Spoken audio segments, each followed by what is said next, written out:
بسم اللہ الرحمن الرحیم ناظرین، میں ہوں آپ کا میزبان محمد تحسین عباسی اور آپ یوٹیوب چینل دیکھ رہے ہیں پاکستان ٹائم نیوز۔ ناظرین، امریکہ میں عام انتخابات کے بعد جس میں جو بائیڈن کی کامیابی یقینی طور پر ہو چکی اور اس کا باقاعدہ نوٹیفیکیشن بھی جاری کیا جا چکا ہے، دنیا کے اس سپر پاور ملک میں جہاں اقتدار کی منتقلی کی پروقار تقریب کا انعقاد کیا جاتا ہے، اس تقریب میں جہاں دنیا کے معزز مہمانان گرامی کو بلایا جاتا ہے، ان میں بعض سربراہ مملکت بھی ہوتے ہیں اور بعض ملکوں کے ایسے سیاستدانوں کو بھی مدعو کیا جاتا ہے جن کا اپنے ملک میں کافی بڑا سیاسی قد و کاٹ ہوا کرتا ہے۔ تو پاکستان سے پیپلز پارٹی کے چیئرمین آصف علی زرداری اور ان کے صاحبزادے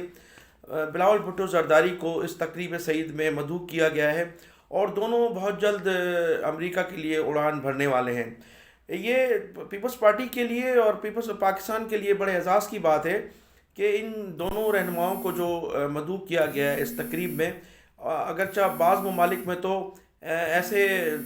سربراہان مملکت کو بھی مدعو نہیں کیا جاتا بلکہ نظر انداز کر دیا جاتا ہے۔ اس سے قبل بھی امریکہ میں سالانہ ڈنر کی تقاریب ہوں یا پھر اس قسم کی حلبرداری کی تقاریب، ہمیشہ پیپلز پارٹی کی قیادت کو ضرور مدعو کیا جاتا ہے، وہ اقتدار میں ہوں یا نہ ہوں۔ اس مرتبہ بھی امریکی اسٹیبلشمنٹ اور امریکہ کے ایوان صدر میں پاکستان کے سابق صدر مملکت آصف علی زرداری اور ان کے بیٹے بلاول بھٹو زرداری کو یاد رکھا گیا۔ نو منتخب امریکی صدر جو بائیڈن 2008 سے 2011 تک 2 مرتبہ پاکستان تشریف لائے تھے۔ اس وقت کے صدر مملکت آصف علی زرداری نے نہ صرف ان کے اعزاز میں پرتکلف عشائیوں کا اہتمام کیا تھا بلکہ انہیں ایوان صدر میں صدارتی ایوارڈ سے بھی نوازا گیا تھا۔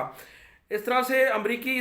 دو منتخب صدر جو بائیڈن اور پاکستان پیپلز پارٹی کے درمیان تعلقات کی نوعیت کا آپ اندازہ لگا سکتے ہیں کہ اس میں جو موجودہ گورنمنٹ ہے،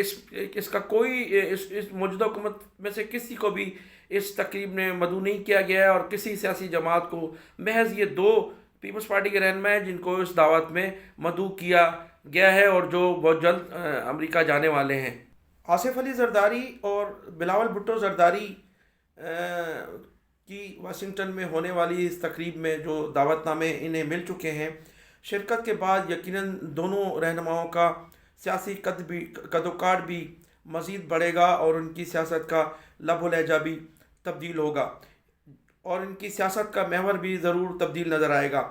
آصف علی زرداری نے امریکی انتخابات کے بعد حزب اختلاف کی سیاست میں بھی اجتناب کیا، جہاں نہ صرف محض آرائی نظر آ رہی تھی بلکہ ہماری اسٹیبلشمنٹ بھی پی ڈی ایم میں شامل بعض جماعتوں کے بیانیے سے متفق نہیں تھے۔ انہوں نے اپنی حکمت عملی سے حزب اختلاف کی سیاست کو بھی جاری رکھا اور اپنے بیٹے کا دامن بھی اسٹیبلشمنٹ کے خلاف، افواج پاکستان کے خلاف اور اداروں کے خلاف جو دیے جا رہے تھے، اپنے بیٹے کا دامن بھی محفوظ رکھا۔ تو اب شنید یہی ہے کہ امریکہ سے آصف علی زرداری اور پیپلز پارٹی کی واپسی کے بعد جو صورتحال نظر آ رہی ہے کہ ممکن ہو کہ اسٹیبلشمنٹ پاکستان پیپلز پارٹی کو اور تحریک انصاف کو ایک پیج پر لائے اور ایک پیج پر لانے کے بعد پاکستان پیپلز پارٹی حکومت کا حصہ بنے۔ لیکن اگر ایسا ہوتا ہے تو پھر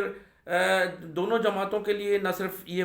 مفید ہوگا بلکہ پاکستان میں محض آرائی کی سیاست کا بھی خاتمہ ہو سکے گا۔ اور دوسری جانب اب یہ بھی قیاس آرائیاں ہیں کہ اگر